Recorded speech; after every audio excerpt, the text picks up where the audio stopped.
Head to Knoxville, don't be late. Baker's Live, it's gonna be great. June 5th and 6th, mark your date at Dollywood, we'll celebrate. Meet Baker and more cool friends. Live show magic that never ends. Come to Dollywood, feel the vibe. With great people there, it's gonna be a ride. Rides, fun, and meet and greet. Baker and pals, the crew's so sweet. Get ready for laughs, cheers, and thrills. Knoxville's the place, it's giving chills. Meet Baker and more cool friends. Live show magic that never ends. Come to Dollywood, feel the vibe. With great people there, it's gonna be a ride.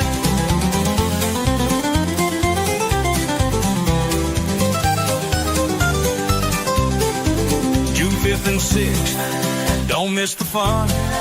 Meet Baker and friends, it's second to none.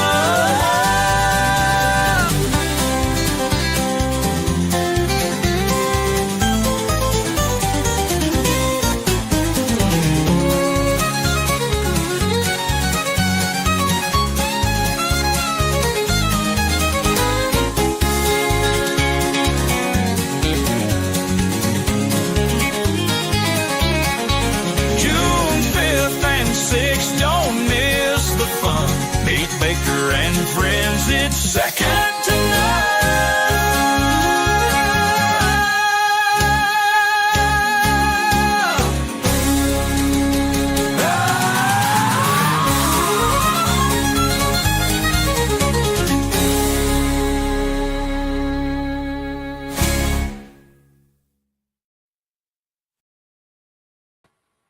Hey everyone, and welcome back. And sorry we are a little late. I had to reapply my powder because this doesn't happen by accident. So it was my fault. But thank you, Brendan. I wasn't hiding. I was in the powder room putting a fresh face on because in reality I am a 27-year-old woman.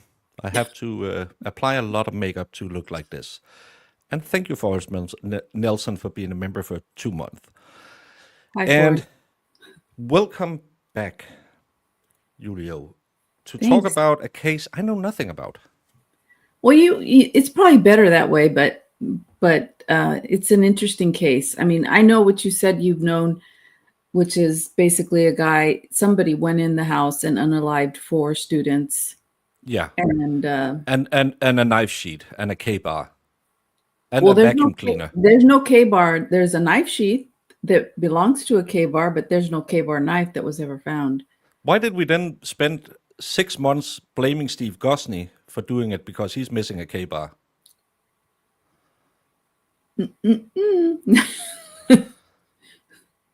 But I pulled up the headlines from the case if anyone else doesn't know it. And November 13, 2022, Kaylee Gonsalves, Madison Morgan, Sana Kanoodle. Yeah. That sounds like something you do if you're lucky. And Ethan Chapin was unalived in Moscow, Idaho. And Bryan Kohberger was picked up for it. And it has been charged with 4 first-degree unalivings and 1 count of felony burglary. And then everything has kind of gone to the crapiola because there's DNA evidence. The defense wants the DNA out. The state. It's claims, crazy. Yeah, it's crazy.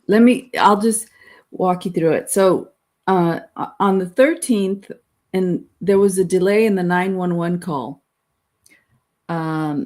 So what happened is these unalivings happened, they say 4 and 4:20 a.m. on the 13th.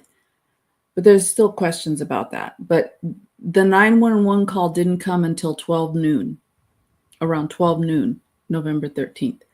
So there was a big delay in calling 911. And the main witness who saw somebody is we call her DM. It's Dylan Mortensen. People know her name, but we could just call her DM. So DM is the one who allegedly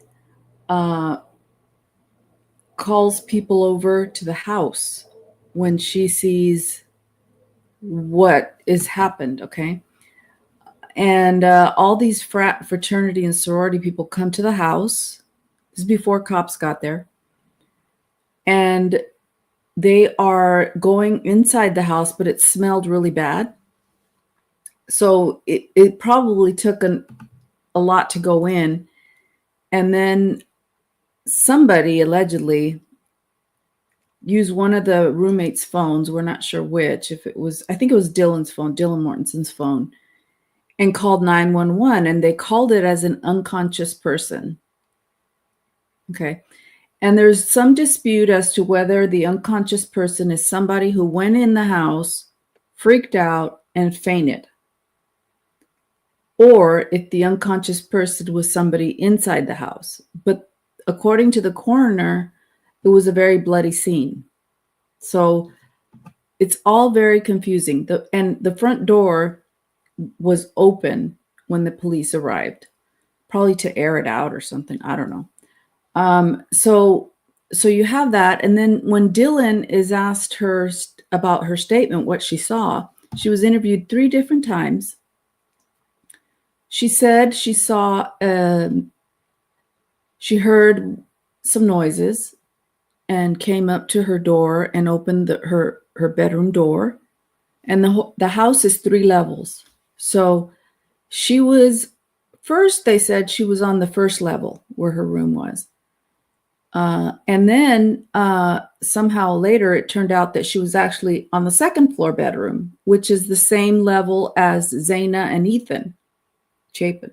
They're both on the 2nd floor. So it turns out Dylan was actually on the 2nd floor, although she may have originated on the 1st floor, because the PCA reads originally she was on the 1st floor, and then later it turned to she was on the 2nd floor. So there's some confusion about that. But in any event, so she tells the police in various statements, they took 3 statements. She says, okay, I saw a man with a mask, and we, up until just recently, we thought it was like a medical mat, like a mask. Yeah, 2022, that's around COOF. Yeah, so originally we thought that, but as it turns out, in some of the motions that have been filed, it's actually a mask that covers, like, it just leaves your eyes open. So like, is it called a balaclava? Yeah, something like that. Yeah. And so now in the original transcript, that's what it says, that the person had bushy eyebrows. Okay. And she says, and she heard somebody say, I'm here to help you. And she heard somebody crying in the bathroom. So she's inebriated. Okay. So her statements are going to be not reliable, but in any event, they used her statements for the probable. Yeah, she was. As Brandon says, she was balls deep. And she may have been even hallucinating. Let me just get this. If I can type red rum, surely you can read it. I can, Brandon. But YouTube still doesn't like it. Sorry. Anyway, so and still I see somebody commenting originally in her room, 2nd floor. Yeah, there's issues about where she actually really was, but as it turns out, it's the 2nd floor that she was in. So so she describes the guy, and she says he's about 5'10", slim, kind of athletically built, bushy eyebrows, and a mask. That's what we understood, was a mask covering his mouth. So in the transcript in these hearings, it turns out that he's wearing like a baklava type of mask, and she could see his eyebrows. Okay. And then, she talks about various things, but in the first two interviews, she talked, and we didn't know this until recently. She said the guy had a vacuum in type device in his hand. And so we just learned that recently, that that this person had a vacuum type device in his hand. So she said that for the first two interviews, but the last interview, she didn't mention the vacuum. Okay, so that's where the vacuum comes in. So then what happens is the police arrive at various times, and the officer who arrived at the scene, he already knew that he wasn't going to be, that their department wasn't going to be able to handle it. So he called in for enforcements, and that was how the Idaho State Police got involved. Then you have the FBI got involved, and then Washington State got involved because that's where Bryan Kohberger was from. And if you don't know Moscow, Idaho, and Washington, it's they're very close together. Washington State University and Moscow, Idaho. Moscow, Idaho. They're very close together, like an 8-minute drive. So it's like it's kind of the same city, just on opposite sides of a state. Yeah. Line. And Okay. it's opposite sides of the state line. So people usually go into Moscow. So there's a YouTuber, CJ. He went there to see the scene. And usually people go to Moscow because they have bags there when you go back grocery shopping. In Washington, you don't get bags. So you're like, if you don't know that, you're carrying your stuff like a kangaroo out of the store. So there's better shopping in Moscow than there is in Washington State. So a lot of people who are from Washington State University go to Moscow for shopping. So here's where it gets strange. You have a first run of the scene by police, and apparently there was one with the camera, a body cam. And there's a first run of the scene, and one of the officers sees the dog, which is Kaylee's dog, he's a doodle of some sort. He doesn't shed normally, so there wouldn't be I wouldn't expect there to be many hairs like people thought, oh, dog hairs. And well, anyway, he was in his room. He was in Kaylee's room,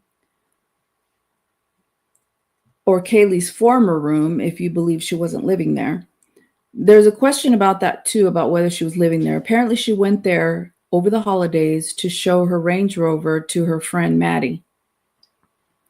So she's invited, or she goes, and then she's invited to a party that November 12th.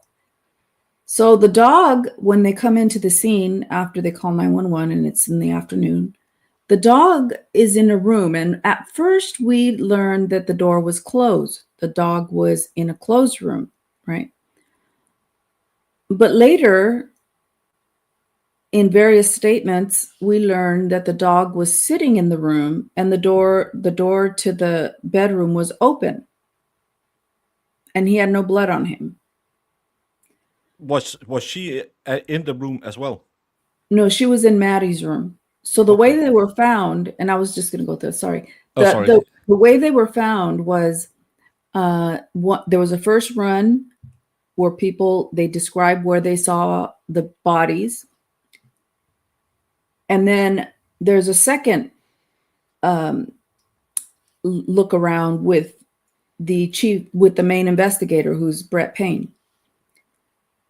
So Brett Payne comes in, and he is the one who notices a knife sheath underneath Maddie's, I guess, underneath her on the bed underneath her, with the comforter covered or something. But nobody else noticed it. He's the one who noticed it. And but no knife. Okay. And okay, so they start to look. Yes. So Kaylee had just broken up with her boyfriend. Okay. 3 weeks before. And he wasn't happy about it. He was posting things about her, like bad things, nasty things. And he was upset, and she was going to be moving to Texas for a new job, so she was effectively leaving him. But the question is, and this is there's so many questions, but the question is, the day, or November 12th, they all posted a picture, and it was all of them. It was Xana, Maddie, Kaylee, Ethan, and then the two roommates, Bethany and Dylan. So Is that the one we've seen where some of them are on the shoulders on of the shoulder, yeah. Yeah. Mhm. And that's the main picture. And then it says in the picture, in the post by Kaylee, says, "I love waking up to these people every day. They're my best." I'm thinking to myself, well, I thought she wasn't living there. I thought she had just come over to show the Range Rover to Maddie. So that's a question. And I don't know what the answer is, but that's certainly interesting. Did somebody else post it? Did she post it? Was she living there? Why would she say that? Was she trying to say that just so her boyfriend could think that she was still there, not leaving? But get this, her boyfriend was just right up above her. They were close. He lived with his fraternity people right up above her. Okay. And so anyway, so they start to look and see. So the family of Kaylee Gonsalves gets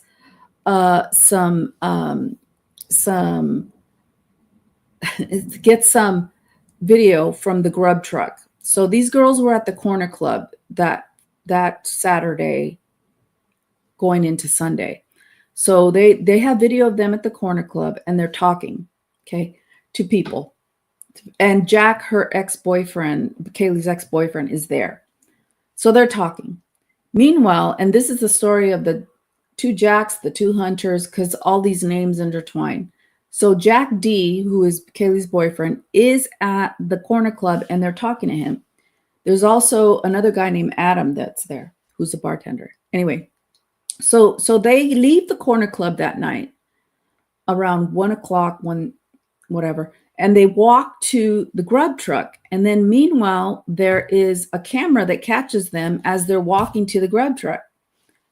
And in that camera, they're walking, and Kaylee says, "Maddie, what did you tell Adam?" And then Maddie turns around, she says, "I told him everything." And then you hear this is another Jack, not the boyfriend, Jack Showalter, who is accompanying these women to the grub truck. So you had them talking to Jack Decor at the corner club, but they left with Jack Showalter. Apparently, Jack Showalter was kicked out of the bar previously, but he waited, I guess, for them. So he walks with them to the grub truck. And there's this video of them at the grub truck. And you can see that Maddie is totally wasted. She's just like stumbling around. It's sad. But that's what college kids do. But it was really sad to see her like that. And they're ordering food and whatnot. And then this Jack Showalter is like standing back right there. And they're getting food. And then something happens. And Maddie says, she turns around to Jack Showalter and she says, "F you. F you." Oh, maybe it wasn't kicked out. Maybe that was debunked. But at any event. Yeah. Again, this is the funny thing, because anytime you try and just peruse this case, there's so many different stories, so many people, and you're sitting here. Just to interrupt everything already, why then Bryan Kohberger when you have two Jacks that could be way better? I'll tell you why. So what happens is that you have Maddie say "F you" to Jack Showalter, and then all of a sudden they get their food, and there's a private driver that's picking up. Oh, was she talking to Joe? Who's Joe now? Okay, Joe is the guy that is at the grub truck. In any event, I saw the video. It looked like she was telling Jack Showalter F you. But in any event, she told somebody, either Jack or Joe or somebody, F you. So then she goes and the private driver comes to pick them up. We don't hear much about the private driver, but so he picks them up. He drives them back to their place in Moscow. And it's a little, he doesn't go up the parking area. He just drops them off at the corner. And this private driver, originally the family said it was an Uber, but it turns out it's a private driver that drives drunk girls home. Or I shouldn't say that. A private driver that drives students, to make sure they get home, Yeah. so they should be more safe.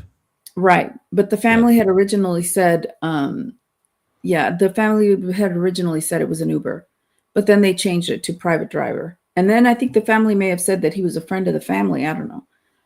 So there's so many things, but with the family, I can't put too much on them. They don't know. I mean, they're just, they say so many things. Was the driver affiliated with the school? Yeah. He had some kind of program. It was some kind of program, and I've heard that it's affiliated with the school. So he drops them off, okay? And they get home, and apparently the Ring camera, according to one of the family members, because they were the ones getting all of the footage, they just started. So they get the Ring camera from another home that is nearby, and Olivia, the sister of Kaylee, says, we got that Ring camera and it showed that they got home at 1:56 at night in the morning. Okay.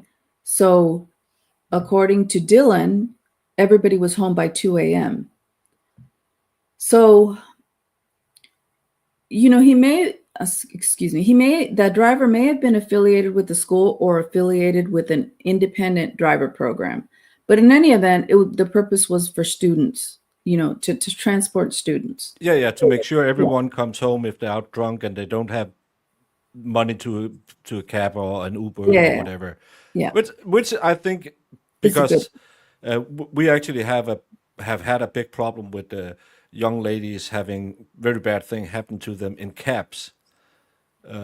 So if you have someone, you can do a background check, and he will make sure that people, especially if she's so drunk, that I think it's a wonderful idea. You have someone to make sure people come home. Yeah. So anyway, he's the last person to see Kaylee and Maddie, as far as we know, because then they go in the house, and then they said something about Kaylee taking the dog out once they arrived to the house, something like that. But, we haven't seen the video that Olivia is talking about. So whatever it is, this is coming from Olivia, the sister. So, okay, so they get there, and originally the time frame of the crime was in between 3 and 3:30 in the morning, something like that. Then it changed to 4 to 4:20. I don't know why it changed, but Ellie changed it. So that night, there is a white Elantra, or a white car, I should say. I can't even say, was driving around the area. But also, one of the students in the room in the 112 King Road home had ordered DoorDash, allegedly. So there is a car, in a white car, and I don't even want to say a Hyundai because I can't ever make it out.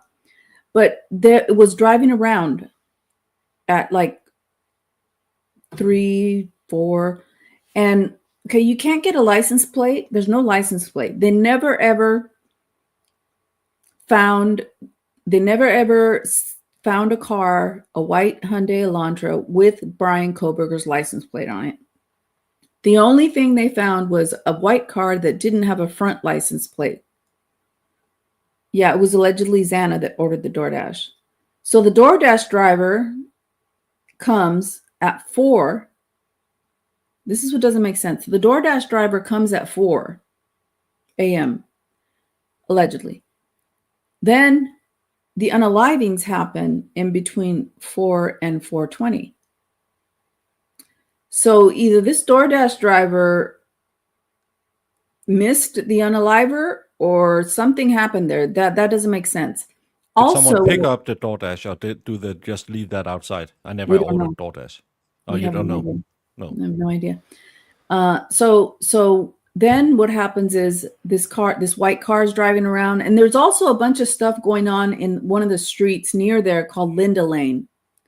And because it's a college town, I mean, there's all kinds of stuff. So you pick up all kinds of noises from Linda Lane, and then allegedly this ring cam was finally the audio of another ring cam was allegedly leaked.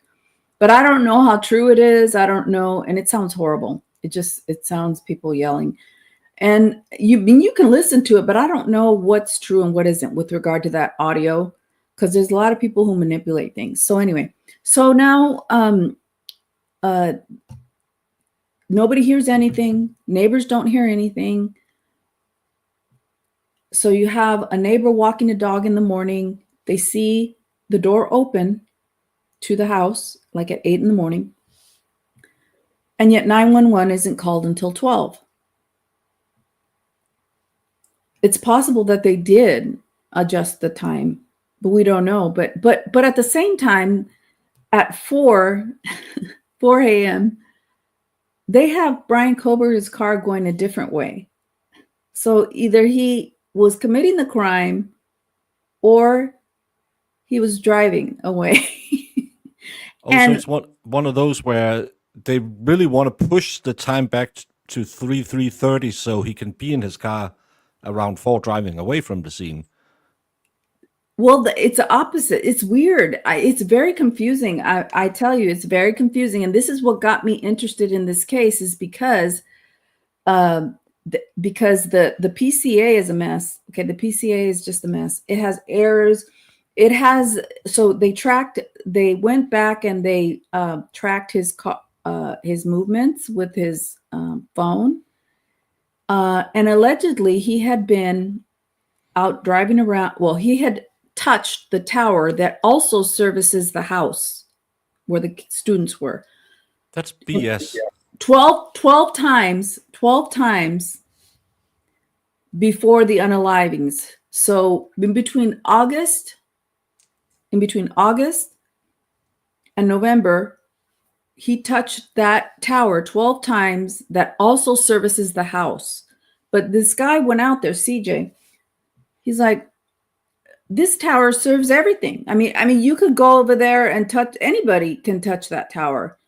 And not only that, you lose service in some areas because it's rural, And so the police say that in the probable cause statement that criminals usually turn off their phones when they're going to commit a crime. So he must have turned off his phone. Oh yeah.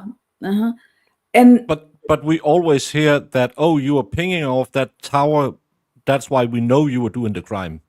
So yeah, but there's a time where he stopped pinging. Okay. There's a time where he stopped pinging to the tower. And allegedly that's where he says he was going to Wawanee Park, which is state park, but it's closed at that time, but he was going that way, allegedly. And there's no service when you go out there. People have done it. They've driven out there and some people might have spotty service. Some people don't have service. So it's really, did he turn it off? I don't know if they can tell whether they turned it off or not. But so anyway, so they have all these things. And the main reason, what we just learned just recently, is that they tried to do, yes, he did. Yeah, it was because of the low burden of probable cause. Okay, and still there's some irregularities, but is it negligence or is it just, like they had a probable cause affidavit for one of the search warrants that had an affidavit of Detective Mowry, whatever, and the text was affidavit of Brett Payne. So they had mistakes like that, and the paperwork. Like I said, they had mistakes as to where he went, Lewiston, Washington, or Lewiston, Idaho. It's a mess, and that's what got me interested in this case. So anyway, so back to the how they got to Bryan Kohberger. So we just learned just recently through the motions that Moscow or the state police wanted to do investigative genetic genealogy on the DNA that was found on the knife sheath. It's not a knife, it's a knife sheath. And allegedly they found like a couple of cells or some trace transfer DNA on the underneath the button snap of the K-bar knife sheath. And apparently, according to certain people that know about these knives, that's made of brass. Under the snap, that's made of brass. And allegedly, according to some DNA people, that skin cells do not last very long on brass in terms of quality of the DNA. So we learned that with that sample of the DNA, they made what's called an STR DNA thing. I don't know. And then they sent it to a private lab to see if they could develop something from a genealogical standpoint to pinpoint who it is. So Othram was trying to do a genetic sequencing of trying to find out. And they found these 4 brothers, and we just learned this, that had a low-level connection to the DNA that was on the sheath, the SNP profile of the DNA, because they have to amplify it. Yeah. There's many steps. So anyway, so there's many steps. And so Othram has it. They say, hey, they find 4 low-level brothers that might be connected. They say, why don't you call one of the brothers? The Othram lab says, call one of the brothers and see if they'll upload their DNA onto the, the system database so we can build the family tree further. So Idaho State Police goes and contacts him. He's like, what? And then they have another meeting where he's like, not sure. And then he says, don't call me at all. Don't call me anymore. So that went nowhere. So then the FBI takes over. And when the FBI takes over, in 11 days, so the DNA gets to Othram on November 22nd. And then they stop working on December 10th. Othram stops. And then the FBI gets the sample and they create a genetic profile that's usable to match with in 10 days from the 10th to the 19th. And we have experts, and I don't know anything about that, but there are experts who say that's impossible. It takes longer than that. So what they suspect is that this person went in, or the FBI went into a private database they're not supposed to go into, and they entered onto it as a private citizen. In other words, that's what the expert says, that they entered databases they weren't supposed to, and they did it under like some kind of there's some falsity to it. So and they this kind is of played 23andMe and said, oh, can you check my genealogy? Yeah. Something like that. But, it's all expert. This is all expert. It's too complicated to try to even think about it. It's all expert. So the defendant's expert says this in declarations, and that, that basically it's impossible to do it in 10 days unless they must have gone in. And they've said they've gone into a database that was not supposed to be gone into per the policies of the FBI. So they admit it, but that's not against the law, according to the judge. It's not. It's a violation of their policy, of FBI's policy, and it's not something that violates his Fourth Amendment right, because it's not. Yeah, they say they violate their policy, but that's okay.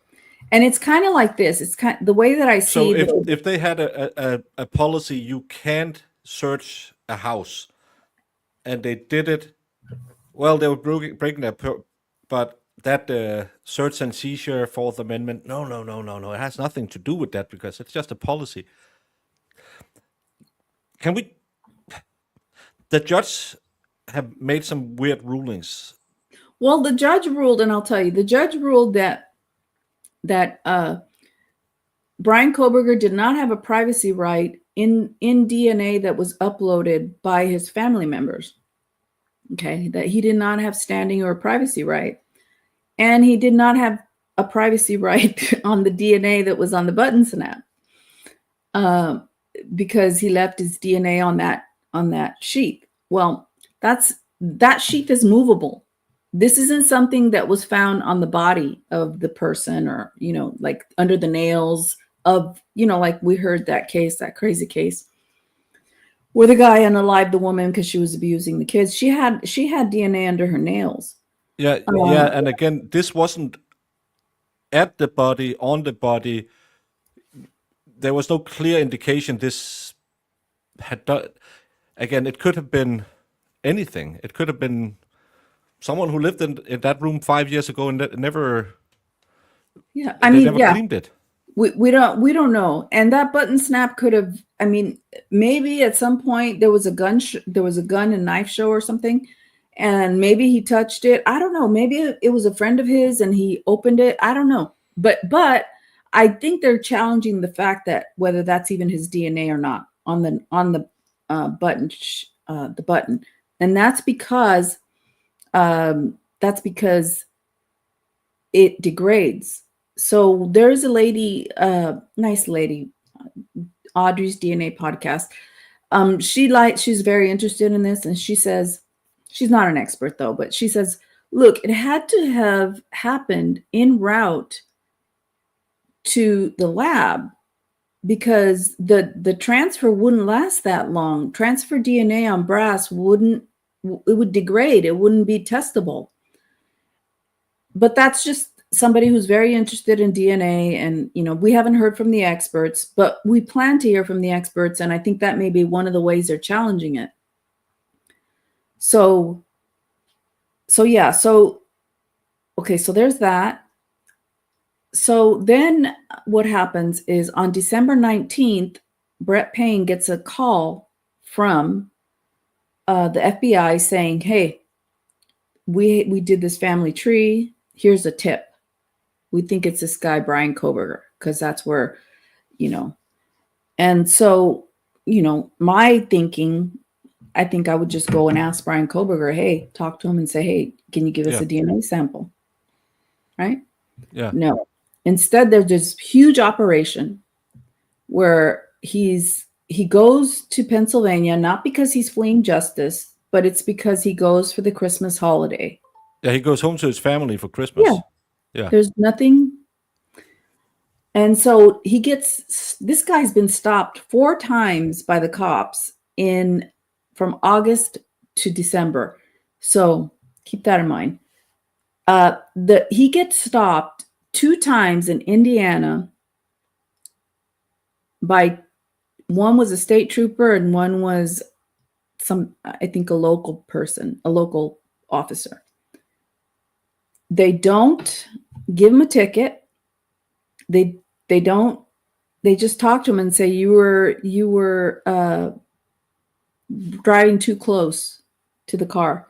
And this happens like one right after another. Okay. He doesn't flee. In other words, he doesn't take off. And there's this whole, yeah, he would have said no to the DNA, but at least, he's saying no. And then you can go about and get his DNA some other way. And you should always say no. You should. Yeah. But that would give you an indication. That would give you an indication because, but you ask, and at least you have that. He said no. And so this is why we went around doing this. So what happens is, and we just learned this recently, is that he's over there with his family. He gets stopped on the road in Indiana on the way to his family's home. He has his father, and he looks nervous. I mean, you're getting stopped by a cop. I mean, I don't know, but he didn't flee. So like there wasn't this police chase where he was fleeing. No, he cooperated. He was probably embarrassed because his father brought up this unaliving that happened with a Marine and people say, well, Marines carry K-bar knives, but I don't know. a Marine, Brent Kopaka, he was unalived in a standoff. And so they both have the same initials, Brent Kopaka and Bryan Kohberger. But anyway, the father brings that up, and he looks like, why are you bringing that up, in the video? But anyway, so he goes, and there's so many. This is actually, if I used to drive my friends out when we were out drinking because I didn't drink. And I would get stopped every Saturday, and it was the same cops all the time. I said, hey, we're doing this again. The first 3 times, it's kind of like, what the hell? It's me. And in the end, it's just, you're just doing your quota. But I can't tell you the last time I've been stopped. Right. So he gets stopped also in August of 2022 before the crimes. And he's in Moscow. And for some reason, they will not release that body cam footage. They say it's prejudicial to a fair trial, something or other. Lots of people tried to request it through a FOIA. And so we don't know what's so relevant about that cop stop in August of 2022. So it was a seatbelt violation. They stopped him because he didn't have his seatbelt on. So now the prosecution has filed a notice of intent to use that video body cam as to show identity and that it was a vehicle of the car. I mean, it was his car. Sorry, not the vehicle, but it was a vehicle, the Elantra, the 2015 Elantra. So that car has been changed so many times throughout the investigation. At first, they were looking for a Sentra, a white Sentra. Then they were looking for a 2011 to 2013 Hyundai, white. Then it changed to 2011 to 2015. Okay.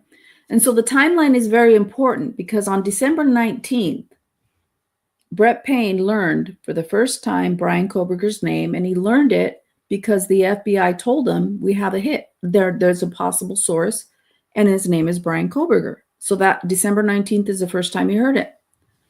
So, and meanwhile, they're changing the date of the car as to what they're looking for. Mind you, there's no video of his car. What they do is they show a stock photo. They show two. They show a stock photo of a Hyundai Elantra.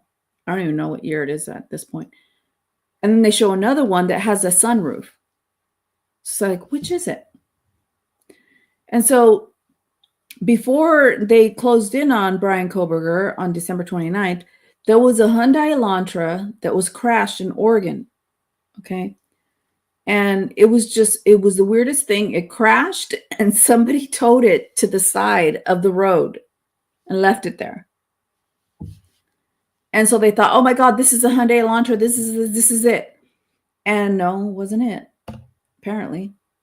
So there's always that question about this Hyundai Elantra that was left, crashed, and abandoned. Now that Hyundai Elantra was registered to somebody who had a connection to the house, the 1122 house. That's all I know.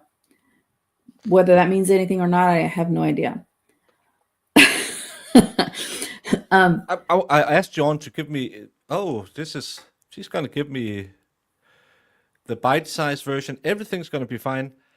Right now, I'm feeling like the expert is right Brendan is right when he says I have brain worms, because what is going on in this trial? Yeah, I know. And it's bizarre. Okay, it's very bizarre. So here's what happens is they track down Bryan Kohberger to Pennsylvania. He's got a whole bunch of FBI agents on him. They watch him. They watch him jog around the neighborhood. That might be a nice time to approach him and say, hey, can we talk? No. They watch him go to CVS, pharmacy. Okay. He went to CVS. Okay. So then at some point, and I know this because I saw the Pennsylvania press conference when they captured him. it was this big operation. They had 50 people on the scene at the house where Bryan is with his parents. They brought in a bearcat, and they were arresting him under a fugitive warrant, which means He wasn't fleeing. correct. And the statute clearly says somebody who's fleeing, who's been convicted. He's not been convicted yet. I mean, he hasn't even been charged with anything yet. So this huge FBI, 50, approximately 50 people were there with guns and snipers and surveillance. And it's this big whole operation, right? Then finally, they get the match. So the FBI agents coordinate with the trash man to go, because it's a gated area. It's like gated community. Yeah. So they go in and they talk to the trash man to get the trash from the house. I didn't know that. I just know that in the PCA, it was very vague as to what trash, like at least you have to say the who, what, when, where, like, we had, and then the lab is, found that this piece of trash contained, like a wrapper or something. I mean, at least the basic, just general. No, it doesn't say that. But anyway, they got the trash man to get the trash, and they gave the trash to the FBI, and they sent it to the Idaho State Lab. Okay, but you got to consider the time change between Idaho in Moscow and Pennsylvania. So there's a timing issue there, and I'm not going to get into too much detail, but they're cutting it close as to when what did they do? Send it overnight? Like, it doesn't even say how they sent it. They just say they sent it. So yeah. So Someone anyway, was writing it just as you got into it. So yeah. Anyway, so they sorted it and tested it, and then that's when they had their match on December 28th. So they planned this coordinated effort with CERTA. It's a certain group that handles high-risk warrants. And they considered this a high-risk warrant because they said there was the father whose DNA was on a piece of trash was the father of the person who left the DNA on the sheet. Okay. So once they get him in Pennsylvania, okay, well, wait, they have this whole operation. Meanwhile, Brett Payne, we just learned this recently, is looking on his phone through a drone and watching everything that the FBI is doing. And they apparently had him under surveillance. They had a sniper with a red thing on him. Like, well, I don't know if it was a red thing, but they had a sniper on him and they were watching him. But my understanding is that this was planned. They were going to do this. Okay. But now I just learned that in the affidavits, it says exigent circumstances require the no knock or soft knock warrant. So what they do is they bring a bearcat. There's 50 people all around, agents, and they go in and they bust down the door, shatter glass. And they say they did that because they thought that a month and a half after the crime, December 29th, that BK was trying to destroy evidence because he was walking around at night in his home, had a hoodie, went to his car, got something, came out, looked out the window, and they were afraid that he went in to destroy evidence. So that's the reason. Although the Pennsylvania press conference, they say that this was planned. This was going to happen. Okay. And this is how destroying evidence was going to happen. No. That the arrest was going to happen the way it was going to happen. Okay. The arrest. Okay. The arrest was going to happen the way it was going to happen. But the fact that they said that it was exigent circumstances, I just, it would be one thing if he was running away from the crime and went into the house and they were afraid he was going to destroy evidence. You know what I mean? Like, that's exigent, This has been a month and a half after the crime. What did they think? And what did they find? What did they find when they go in there? They found a green leafy substance. He was probably going to his car to get pot to smoke. Probably. I mean, I don't know. I mean, Yeah. we don't know. We don't know what he was doing. Maybe he was destroying evidence, but the reasoning doesn't make sense. It just doesn't make sense. Counterpoint. Why would you bring it to Pennsylvania I have no idea. That doesn't make a it. month and a half after?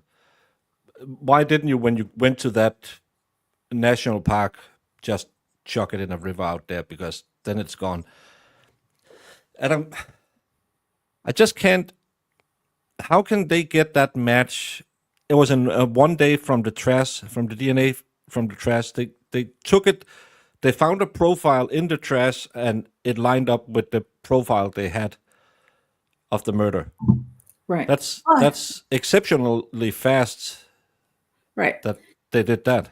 But see, in Pennsylvania, when you arrest somebody, you get their DNA. In other states, it's when you are convicted of a felony. So different states vary. So here's the thing. So what happened is he is stunned when they arrest him. I mean, they broke down everything, they put him in zip ties, and apparently, allegedly, he said a statement like, "Is anybody else getting arrested, or is anybody else arrested?" And that could mean, is anybody in the house getting arrested? Yeah. Like, I don't know what that means, but anyway, they were moving to exclude it, but it's not excluded. And so that'd be an excited utterance. Right. It could be. Yeah. Yeah. And again, if he doesn't say, is anyone else being arrested because we did it, then what if any does it mean? It's one of those, everything you say is wrong if you say it in front of the cops. And there's two stories. There's a story, there's some evidence that the whole family was held at gunpoint. Okay. Yeah, there was an allegation, yes, that the surveillance team, this big FBI surveillance team, was watching him, and he was putting trash in the neighbor's trash. Okay. But I've also heard people who know that area say that they do that because of the weights of the trash. They don't want to get in trouble because it's a very regulated area. I have no idea. But allegedly, he was putting some trash in the neighbor's trash. Okay. But the thing is, now we have this motion in limine that came out, something about autism, and that, I don't know, I haven't seen it because it's only on the case summary. It's not on the docket yet. So these people have no notes. The FBI has no bench notes about what they did with regard to when they got the sample from Othram. They have no notes. They're supposed to take notes per the policy, no notes. And the way that I'm seeing this is like, in my work, the way that I'm seeing this, it's like, okay, so you have a nurse who violated hospital policy to save a life, and she saved the life. So are we going to punish her for that? Probably not. But here we have the FBI who breached a policy in order to try to find the unaliver. But you see that there's a flaw in that, we don't know, because that sheath is a movable object. It can be moved all over the place. And so there's no notes, there's no indication of who did the IgG testing because it's redacted. It's still redacted. So the prosecution is saying the IgG is irrelevant. That was just an investigative tool. But it's how they got to Bryan Kohberger, so I think it's relevant. Yes. Yeah. It's very relevant. It's very. I just have to answer this. With all due respect, if he did do it, do we want the chance to him getting away? No. No, but we don't want innocent people in prison either. So if he did it, of course, he should be found guilty. But we also want to make sure that the people you give ultimate power over civilians' life in your country follow the rules and regulations, that they don't go and say, I think he did it, let's pin it on him. That's Yeah, that's I why mean, we're saying it's sus. and so apparently Bryan Kohberger was highly intelligent. I'm just going to give you a quick.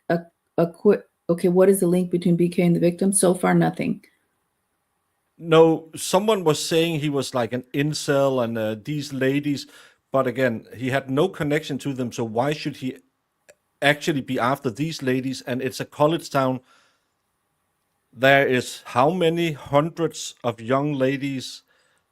Why break into a house 3 stories high, filled with people? He doesn't know the house. He doesn't know the layout. He's just going in.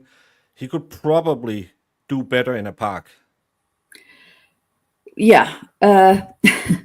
So yeah, I tell you.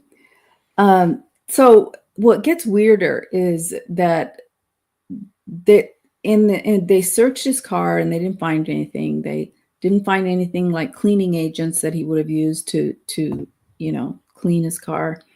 And the online connection was debunked. Apparently, shortly before he was arrested, a profile came up of Bryan Kohberger on Instagram, or something that was saying he was following the girls. And whether or not that's true, if he did have an Instagram or whether it was just put up, I have no idea, because you're going to have an expert talk about how, when it came up, because I have no idea. And so, okay, so that they wasted all these resources with all 50 FBI agents for Bryan Kohberger, who's probably, and I'm not a doctor, I can't diagnose, but he seems to me like he's probably a little obsessive compulsive when it comes to cleaning. And I say that because his neighbor at the apartment said she had a newborn baby, and she said, oh my gosh, he used to vacuum late at night, in the middle, like early morning, late at night. And I would be so scared because I didn't want him to wake up my baby. So she had a specific recollection that he would vacuum. And that's why, so that he was like a clean freak, He never really looks disheveled in any of the pictures. I've never heard him speak except for when he's stopped by the cops and when he says, yes, Your Honor, in court. But he has not spoken, not said a word. The only time we can judge him is when he's talking to the police officers, when he gets stopped by the cops. And by all means, I mean, he hasn't been disrespectful. He might have been a little nervous when he got stopped by the cops, and he tried to get out of a ticket when he was stopped in Washington, because he was saying, in Pennsylvania, I'm new here in Pennsylvania, this is how it is. I didn't know it was this way. And he tries to finagle his way out of a ticket. But who hasn't done that? I mean, I've done it. When I go to Copenhagen, back when I lived in Copenhagen, my accent is very rural compared to Copenhagen. So, of course, if I was stopped by a cop, I might have gone the wrong way down a one-way street and they stopped me. I'll just put on say, oh, I'm so sorry, I'm just visiting from the country. I don't really know. I've never been in Copenhagen before. It's such a big city. And they would say, yeah, well, just go down there, turn right. Because that's, you try and play them. And I mean, come on. So the only time I've seen him is when he's stopped by a cop and he looks nervous. Well, look, this guy overcame a lot. He was a heroin addict. Oh, I don't know if I can say that. H addict. And he overcame that. He was really overweight and he got in shape. He went to school. He went to DeSales University. He got a bachelor's degree in psychology. He got a master's in criminology. And then he was recommended by one of the assistants of that lady, Kathleen Ranslam. She was like an expert on the BTK killer. Yeah. And so he worked with them. I mean, not directly with Kathleen Ranslam, but I think the assistant. And so he was recommended to Washington State University criminology PhD program. So, you have to have some to be recommended. Yeah. Like, something.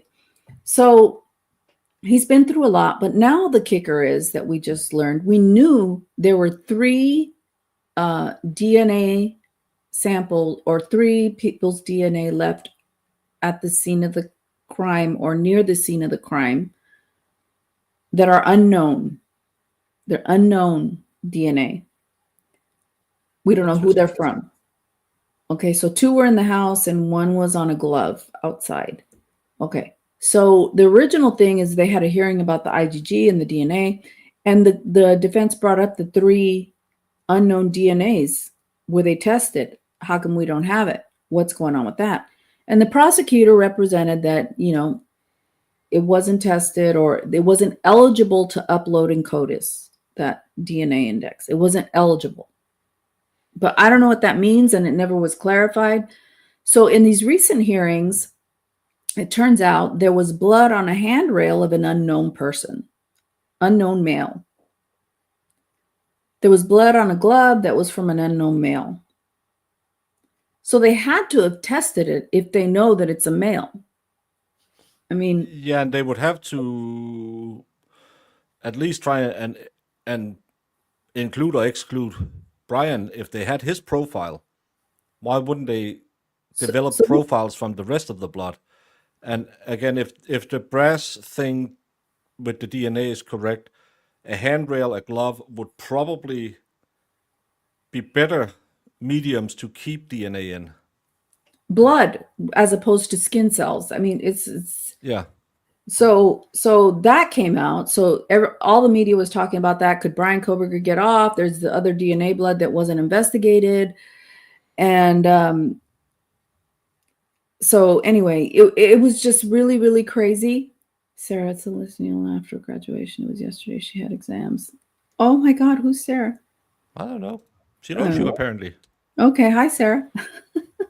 Anyway, so nothing makes sense. I'm sorry, nothing makes sense. And the reasoning, okay, so it was ineligible to upload to CODIS. People are saying, oh, well, it's because the knife sheath was near the body. That's why they put that in priority. Then you have Detective Payne testifying that, well, my understanding is that once you put something in CODIS, if we're going to put another blood sample or something else, it erases the first one.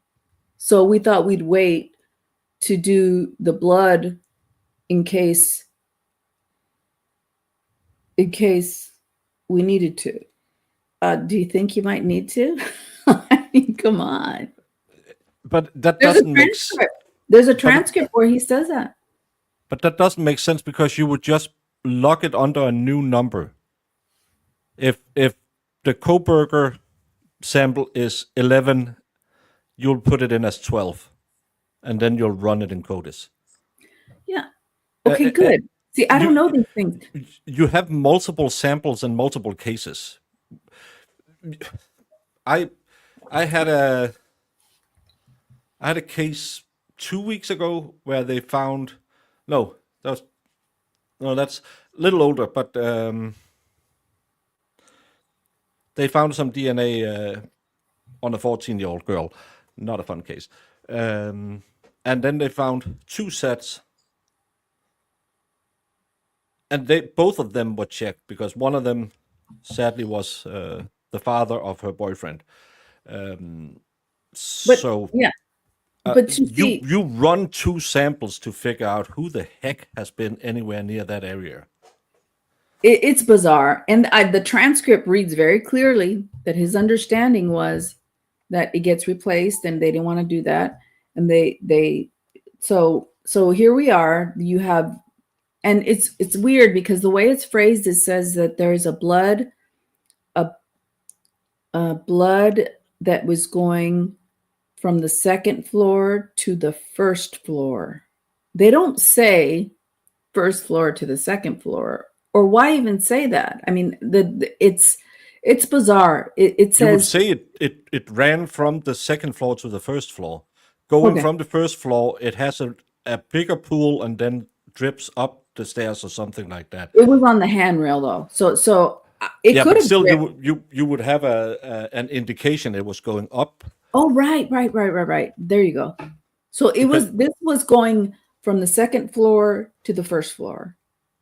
So you have, and they said, they also said it wasn't consistent with the drunk witness's statement that she saw the person go out the sliding glass doors on the second floor.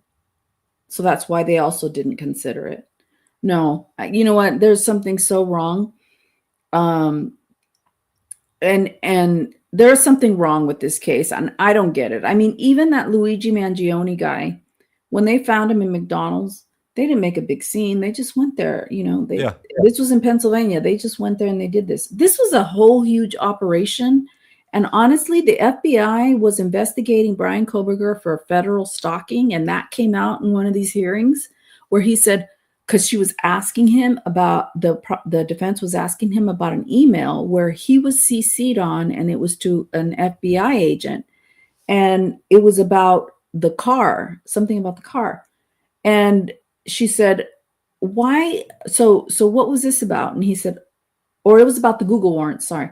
So why is this happening? Why are you on this? Well, the FBI had their own federal investigation into the stalking, so I was included in that. Okay. So you had the FBI running their own investigation on stalking. Who knows how much they shared with the local police and the Idaho State Police. But when it came to the warrants, I haven't done a video because there's so much information. And people ask me about the warrants, and I say, you know what? I don't have experience with the warrants, but I do know this is multi-jurisdictional. You have a warrant for his apartment in Washington. You have warrants for electronic data. You have warrants in Pennsylvania for, the house, the car, and they all have different forms, that you use. It's very technical that I can't give any kind of opinion. It's too much, and it's technical. It's multi-jurisdictional. And I thought the best chance Bryan had was to suppress the stuff they found when they arrested him, because it was a violation of his rights. He wasn't a fugitive. And the prosecutor, there's video of him perfectly. And I thought, if I do a video, I'm going to show this, where the prosecutor says, well, Your Honor, he didn't have to be arrested under the fugitive statute. Okay, then why did you do it? But again, all of this have been ruled upon, and the judge have said, fine, let it come in.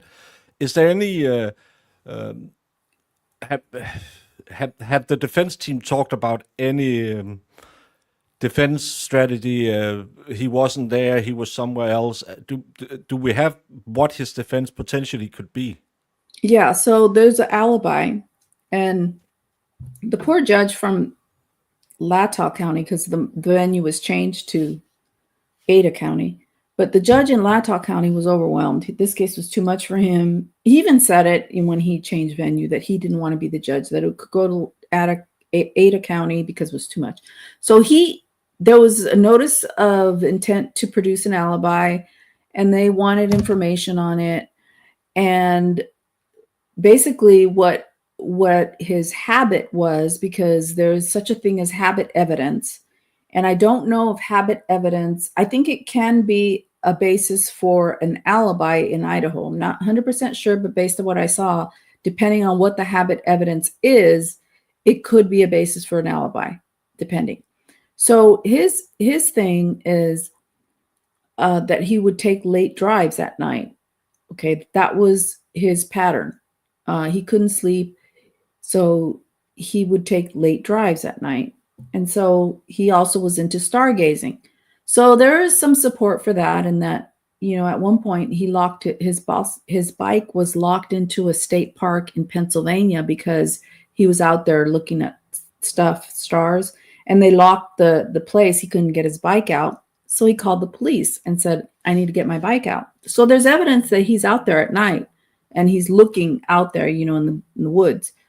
And so the prosecution also has their witnesses, their technical witnesses, who put him out there in the late night, early morning hours, 12 times at different times before the unalivings. So that itself can show a habit. That's what I understood that Ann Taylor was going to do, the defense attorney, is use their witnesses to say, you established this.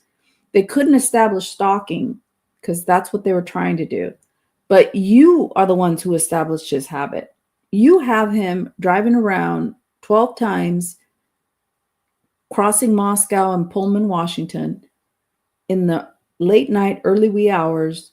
You established my habit. period. And with his condition, because he had visual snow, he had some issues.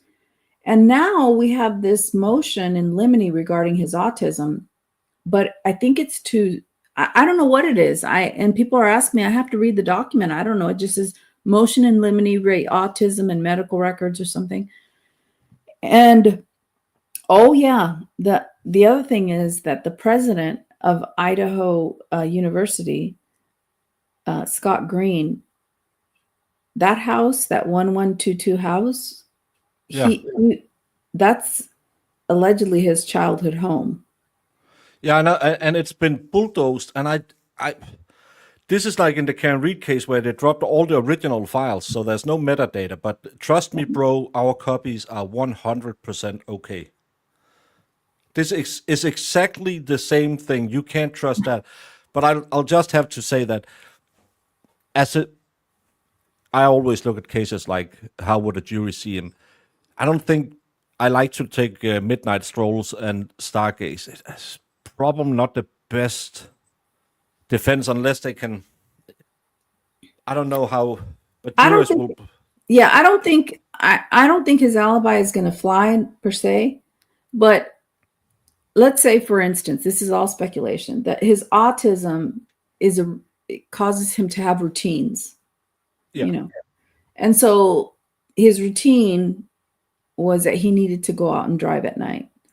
And I don't know. That's the only thing that I could think about what this autism means, or maybe it's just for mitigation purposes. But mitigation purposes, I don't think she would be filing it right now, but maybe she's setting the stage for, if he is convicted, this is what he had.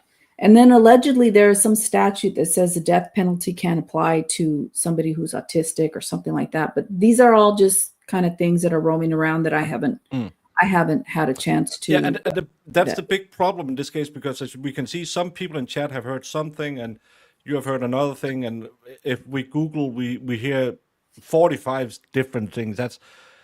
And I don't. Well, the other day we had Ashley Benefield from News Nation. It's the craziest thing.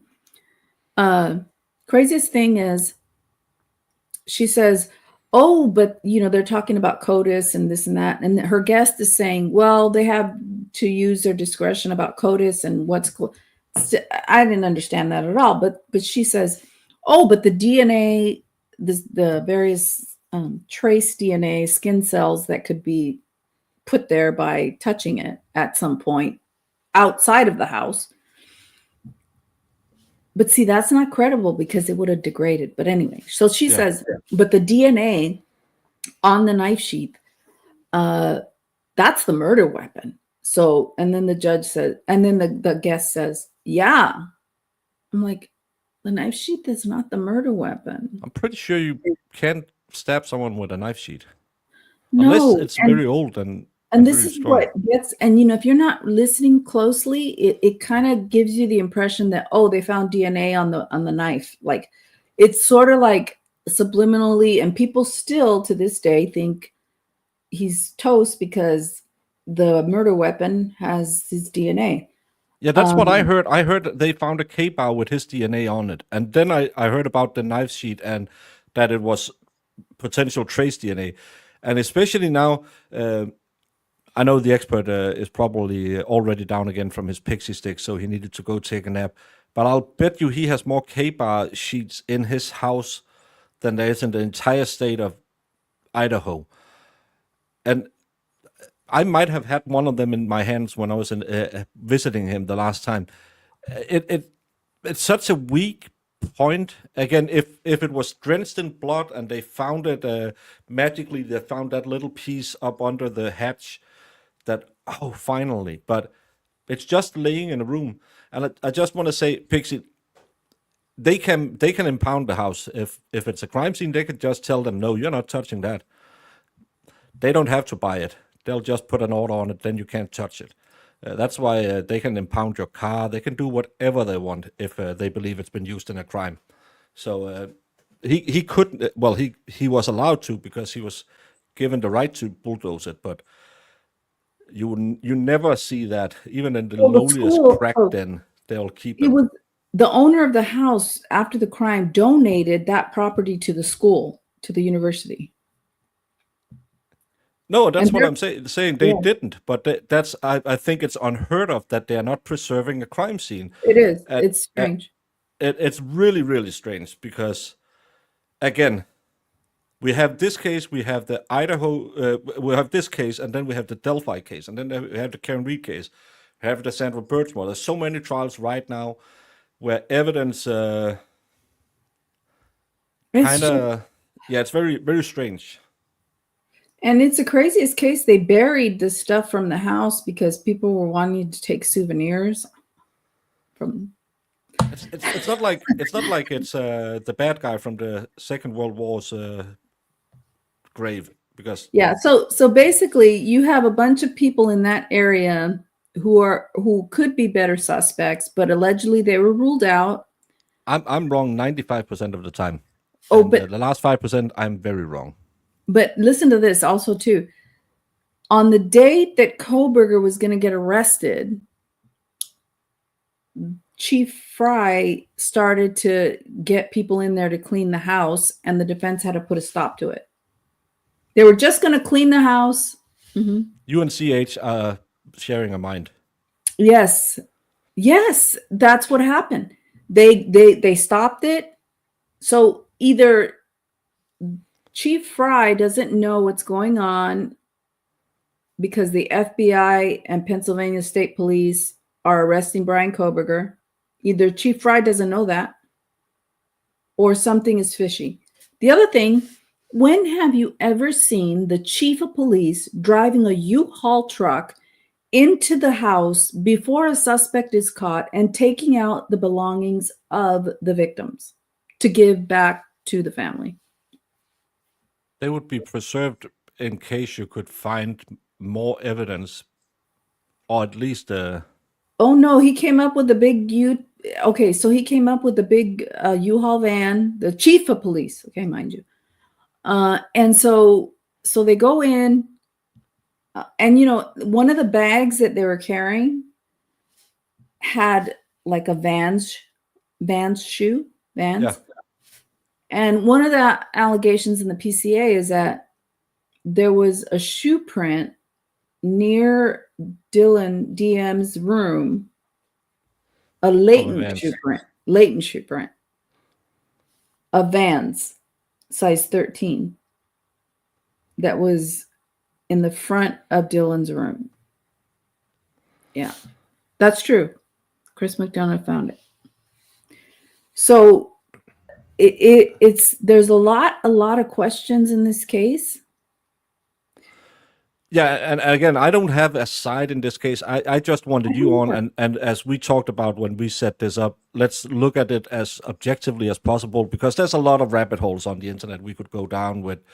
Well, because of the constellation of Uranus and the moon that night, it must have been the witch coven, and we don't need to go into that because there's enough here where you can say, what the heck is going on? Police cleaning the scene. The police chief being a mover. I've never heard about that. You just and rolling in with 50 men to pick up a guy that they could have snatched him at the CVS and said, "Hey, buddy, you got a new set of handcuffs. Let's go." Instead, they had this huge operation. It was the high risk warrant task force, and they were like, it's almost like Pinky in the Brain, where Pinky would just go up and say, "Hey, can we talk to you? Can we get your DNA?" And what if he had said yes? What if he had said, "Yeah, you can have my DNA"? Then if it's found on the night, then okay, well, why would he agree to give his DNA? If he refused, then you have more of an incentive to go sneaking around, getting the trash. Yeah, it's kind of like we're gonna entrap him to try and run. And he didn't even run after they talked to him. Say, "Hey, can we get the DNA?" Okay, so 2 times they stopped him on the road to Indiana. If he was suspected of a crime, maybe he would have fled. I don't know. But also, too, when they came in like the way they did, He didn't freak out. He didn't get his gun because he does have a Glock gun. He didn't go and get his gun and try to shoot his way out. So we understood at first that he was arrested in the kitchen. Okay. Then, based on new transcripts and things like that, he was arrested in his room. Okay. So he was arrested in his bedroom. So what did he do? He went out, looked outside, had a hoodie, went into the garage. There was a light that turned on. He looked like he went into his car, came out, went to the back patio, was looking out of the back patio. And they said, oh my God, he's destroying evidence. So we need to go in there right away. Exigent circumstances. When they had already planned this arrest before, actually. I don't know. Yeah, and it's just what implies he's destroying evidence by him going around the house, looking out the window. He's back on vacation with the family, and he's going, oh, I'm going out looking at nature. Maybe I'm looking at mom and dad is home, and I'm having a little spliffity spliff. It's one of those, again, everything you do when the police is looking is wrong. Exigent means like it happened, like it happened. He's running. He went in. He's going to destroy evidence. We got to go in there now. This was a month and a half after the crime. Don't you think that he would have destroyed any evidence before that? Like, yeah, why not dump it on the way home? Why would he? Oh, hey, mom and dad. Yeah, I'm staying for a couple of days. By the way, can I use the burner in? I've driven past how many states to get home. I could have dumped it at every truck stop along the way, but I'll do it at the house. And there are some people who believe. I mean, there's some people who think he's guilty, and that's perfectly fine if they make sense of it. But I can't. I don't make sense of it. It's just not sensible to me. And it just, the whole case never made sense. The route that he took. So we had the guy CJ who took the route. Okay, there's cameras everywhere. Okay. Yeah. That get the license plate. I mean, they're that clear. Okay. And you look at Luigi Mangione and you look at all the cameras that caught him, or a person, driving around or whatever. Well, he went through multiple businesses, multiple traffic lights. I mean, there's cameras in Pullman, Washington, and everything else. And to top it off, there was an accident that early morning near Bryan Kohberger's home or his apartment. There was a hit and run accident where the police came and everything. So he leaves his house at 2 a.m. or whatever, and there's an accident. So he's diverted a certain way because there's an accident there. And, I don't know anything about Bryan Kohberger, but I think he might be different. He's probably really intelligent. He might be different. You had people coming out of the woodwork saying things about him that, oh, this, that, and the other. He might have been different, and he can't sleep. Apparently he has issues. And so there was an accident. So he decides to go out. Who knows? But there was also something strange happening in the sky that day. When I laugh when you said Uranus and this and that, because even though it was cloudy, there was some issue going on with the the galaxy or whatever. Somebody found that article that on that evening, November 12th, early morning, November 13th, there was something going on with something was happening, and people wanted to see it, and so there's that, and maybe that's where this stargazing came from. But yeah, he was cleaning everything. This guy he was a cleaner, and maybe he did have something to do with it. I don't know. I said an hour. We always an hour and 30 minutes, and I'm going to end it soon so I can go back to the wonderful rape case. But that's the thing I always stump on. The police theories. He's a cleaner. He's a clean freak.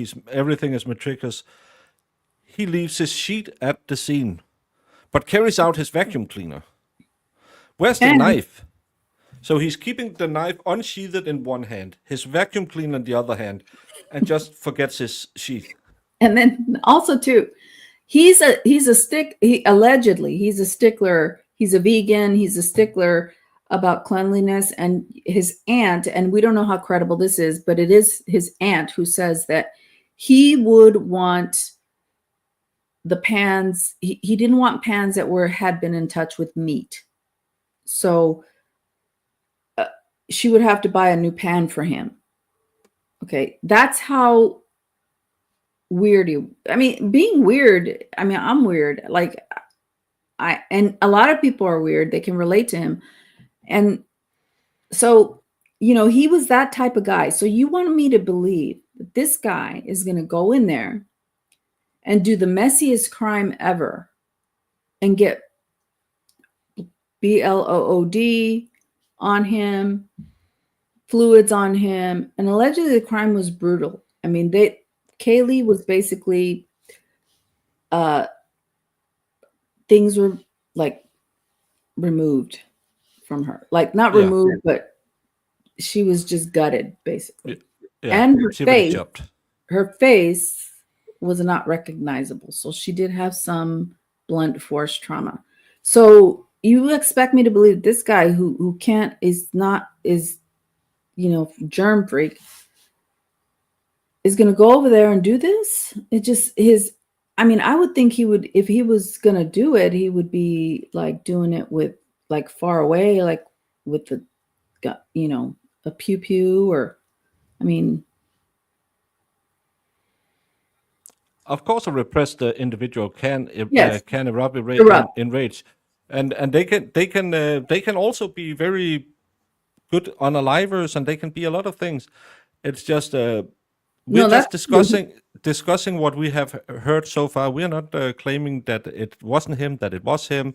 That we're just talking about the things that doesn't make sense compared to other cases we have followed. So, he could have snapped. There's a possibility, and if he was back into doing what he was doing before with the H, maybe, because there's rumors that house was a rug house, but we don't know. I don't know. Those are just rumors, and so it's a college town, and that's a place where young people. That's probably some kind of either Colombian export in the house or something else, or some of the devil's lettuce. It's the young people. They're stupid. And the other thing is they could have gotten DNA from his house. There has to be DNA there from his apartment. But instead they had this whole operation where they went and they got the trash, and they got the trash man involved. He got the trash. They tested it, and so who knows? But that's the best I can give you on this case, and why it may be similar to Karen Reed, because things don't make sense. Things don't rise to the level of what you need beyond a reasonable doubt, especially with those 3 DNA samples that were not tested, or they were tested because they know they're males, but they were not. So there's a lot of, and then there's the gag order, which is. That's we can't end it. I know. And I need Jamie here too, because she has a million questions as well. But that's the thing with the judge. We talked about what he had ruled on.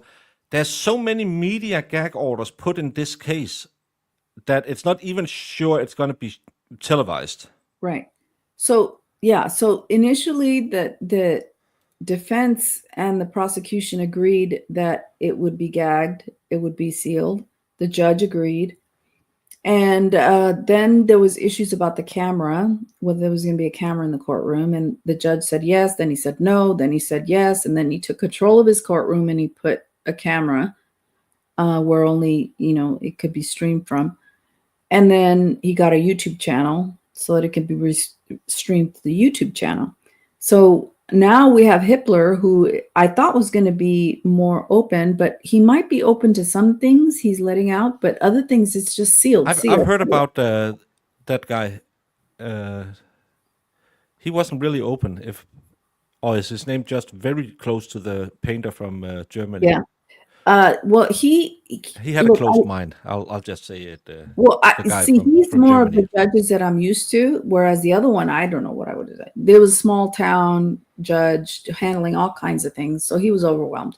But the Judge Hippler I liked him. He was more of what I was used to. Like he wants people to be organized and get your shit together, get your stuff together.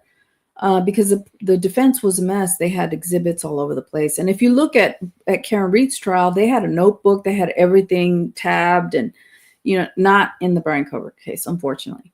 But so there's the gag order where a lot of this stuff is gagged and it's finally starting to seep out because of these motions.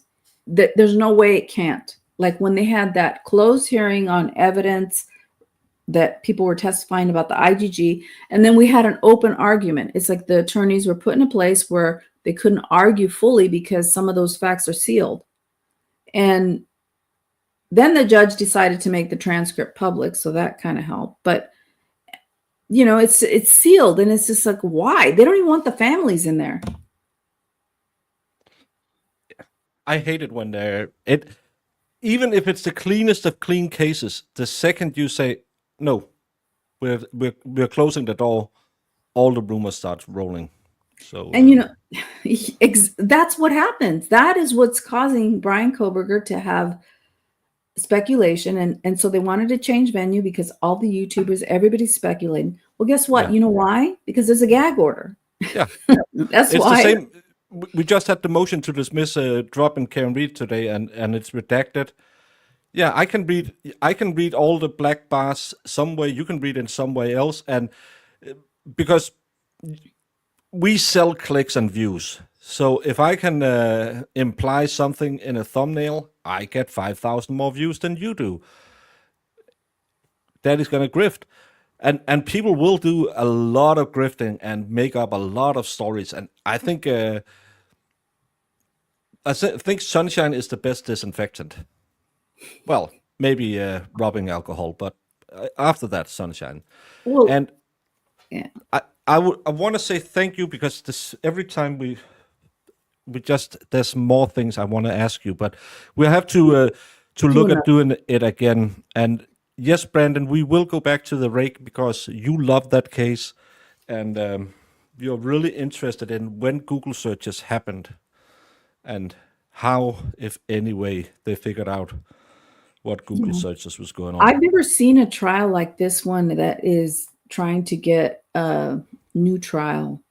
Like this is a civil. No, and I never seen it.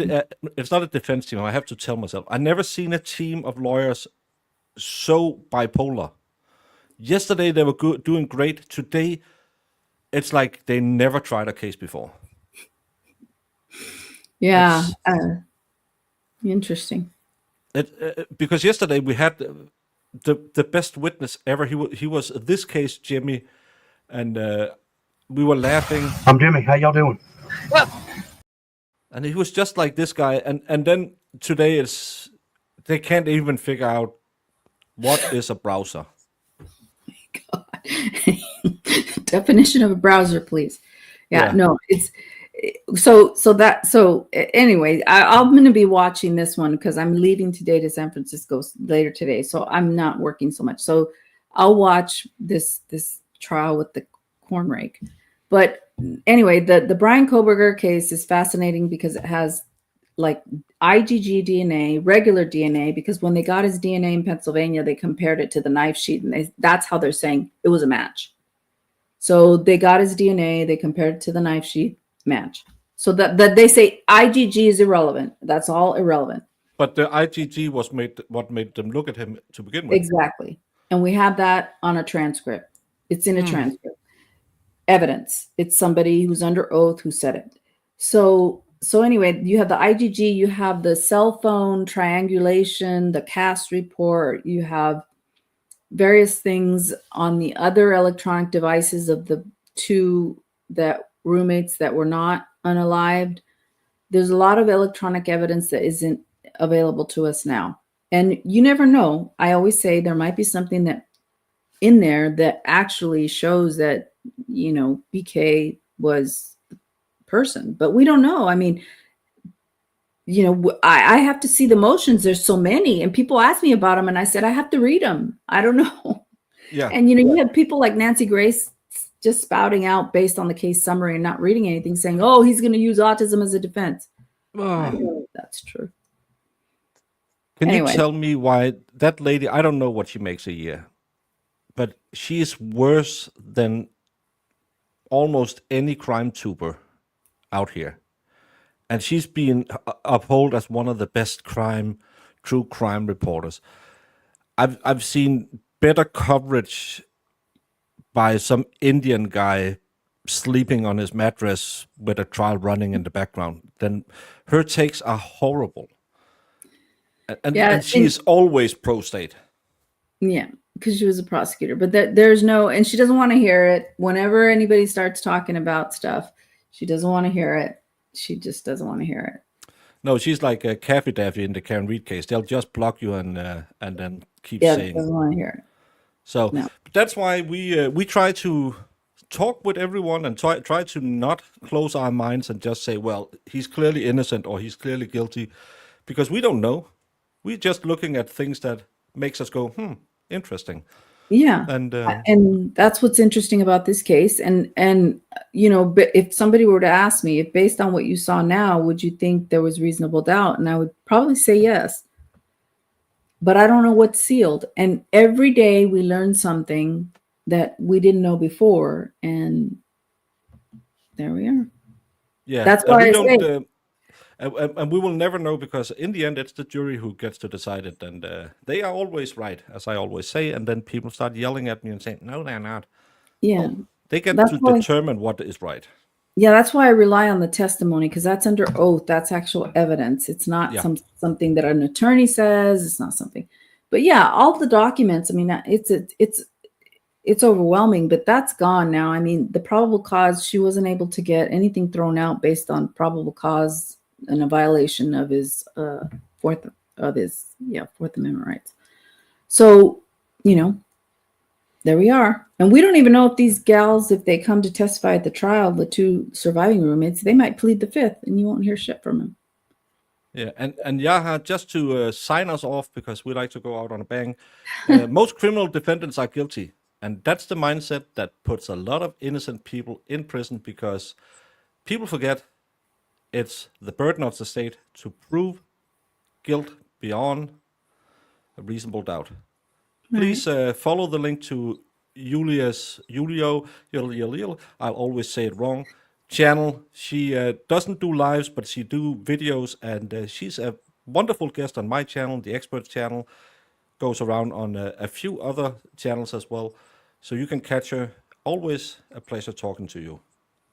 Yeah, and right now there's just too much to make an intelligent video about something. You know, it's overwhelming, and now we're getting the motions in limine, so it's a lot. Thank you for joining me and not making me see it clearer, but letting me know that there's more to look into. It's not clear at all. That's the problem. This is what you get on this channel. Nothing other than headaches, brainworms, and a little sarcasm. Love you all. See you all in a bit. Thanks in the corn rake case. Always happy to have you. See you later. Okay. What exhibit are you referring to? I'm going to make this 100, Your Honor. All right. 100. Because it is 100%. 100%. Objection, Your Honor. So you literally built a cannon? Yeah, it's pretty awesome. All